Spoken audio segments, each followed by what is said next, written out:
The Mitten. Once there was a boy named Nicky who wanted his new mittens made from wool as white as snow. At first his grandmother, Baba, did not want to knit white mittens.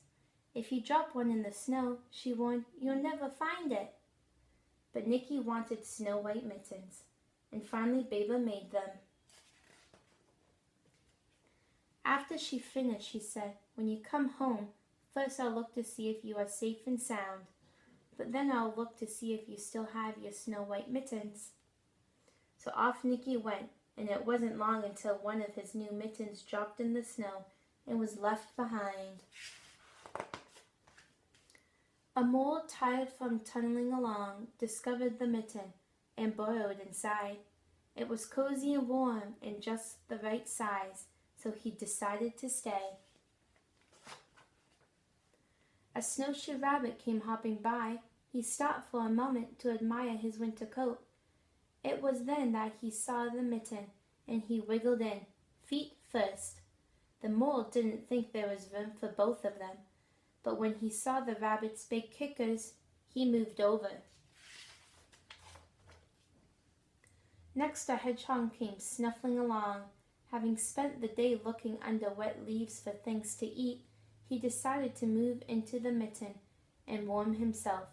The mole and the rabbit were bumped and jostled, but not being ones to argue with someone covered with prickles, they made room.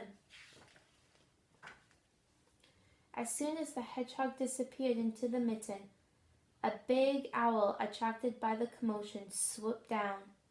When he decided to move in, also, the mole, the rabbit, and the hedgehog grumbled, but when they saw the owl's glinty talons, they quickly let him in. Up through the snow appeared a badger. He eyed the mitten and began to climb in. The mole, the rabbit, the hedgehog, and the owl were not pleased. There was no room left, but when they saw his diggers, they gave him the thumbs up. It started snowing, but the animals were snugged in the mitten.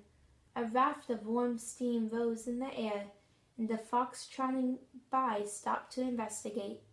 Just the sight of the cozy mitten made him feel drowsy. The fox poked his muzzle in. When the mole, the rabbit, the hedgehog, the owl, and the badger saw his shiny teeth, they gave the fox lots of room. A great big bear lumbered by. He spied the mitten all plumbed up. Not being one to be left out in the cold, he began to nose his way in. The animals were packed in as tightly as could be, but what animal would argue with the bear? A mitten swelled and stretched. It was pulled and bulged, and many times its size, but Baba's good knitting held fast.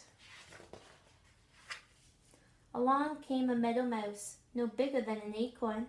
She wiggled into the one space left and made herself comfortable on top of the great bear's nose. The bear, tickled by the mouse's whiskers, gave an enormous sneeze. Achoo! The force of the sneeze shot the mitten up into the sky and scattered the animals in all directions. On his way home, Nicky saw a white shape in the distance.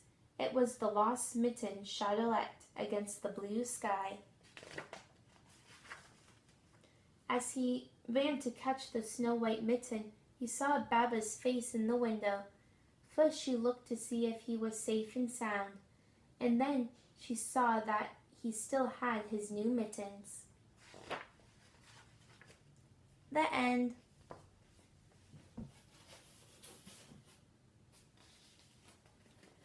At the end of the story, the children have an opportunity to retell the story by attaching a mitten with a certain animal. I would say something like this to start. There once was a boy who lost a mitten his grandmother made. It fell in the snow, and then, what happens next? Can you look at the book to help you? The end.